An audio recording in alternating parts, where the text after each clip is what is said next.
ఏపీలో కూటమి ప్రభుత్వ ఏడాది విధ్వంస పాలనపై వైఎస్ఆర్సీపీ బుక్ రిలీజ్ చేసింది. జగన్ అంటే నమ్మకం, చంద్రబాబు అంటే మోసం పేరుతో పుస్తకాన్ని party state coordinator Sajjala Ramakrishna Reddy విడుదల చేశారు.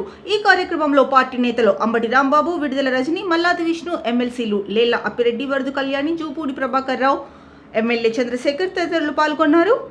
ఈ సందర్భంగా వైఎస్ఆర్సీపీ స్టేట్ కోఆర్డినేటర్ సజ్జల రామకృష్ణారెడ్డి మాట్లాడుతూ, కూటమి ఏడాది పాలనంతా విధ్వంసమే. కూటమి ప్రభుత్వం ఒక్క హామీని కూడా అమలు చేయలేదు. రెడ్ బుక్ రాజ్యాంగాన్నే అమలు చేశారు. దీనికి వాస్తవాలు, ఆధారాలతో వైఎస్ఆర్సీపీ పుస్తకాన్ని తీసుకొచ్చాం. 5 కోట్ల మంది ప్రజలకు చంద్రబాబు ఎలా వెన్నుపోటు పొడిచారో వివరించాం. ఆధారాలతో సహా అన్నీ ఈ పుస్తకంలో ఉన్నాయి. జగన్ పాలన రాష్ట్ర ప్రజలకు బంగారు భవిష్యత్తు లాంటిది.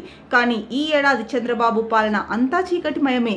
చంద్రబాబు దుష్ట పాలన మొత్తం బుక్ వేస్తే కనీసం 5,000 పేజీలైనా అవుతుంది. చంద్రబాబు దుష్ట పాలనకు ముకుతాడు వేయాలి. ఇంకా 4 ఏళ్లు ఉంది కదా అని ఆలోచించకూడదు.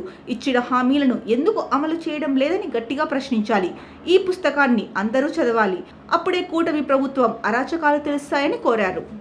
ఇక జగన్ ఏడాది పాలన చూస్తే శాంతి, సుస్థిరత ఉన్నాయి. పటిష్టంగా లా అండ్ ఆర్డర్, నిబద్ధత, సంకల్పం, సంక్షేమం, సమగ్రాభివృద్ధి, అధికార వికేంద్రీకరణ, గ్రామ స్వరాజ్యం, ఇంటింటికి సేవలు, పారదర్శకత, వినూత్నత, విప్లవాత్మకత, విద్య, వైద్యం, వ్యవసాయం, మహిళాభ్యుదయం, ఘనం, అర్హులందరికీ అన్ని, నికార్సైన రాజకీయాలు, ప్రజలే ఫస్ట్ అని జగన్ ఏడాది పాలన సాగితే, చంద్రబాబు ఏడాది పాలన అశాంతి, అరాచకం, ఆటవిక పాలన, క్షీణించిన లా అండ్ ఆర్డర్, చట్టం, రాజ్యాంగ ఉల్లంఘన, మహిళలు, బాలికలపై అఘాయిత్యాలు, వేధింపులు, అన్యాయాలు, అబద్ధాలు, విష ప్రచారాలు, దుర్మార్గాలు, వివక్ష, అంతులేని అవినీతి, విద్య, వైద్యం, వ్యవసాయం, ఘోరం, కొందరికి కొన్ని, ఉన్మాద రాజకీయాలు.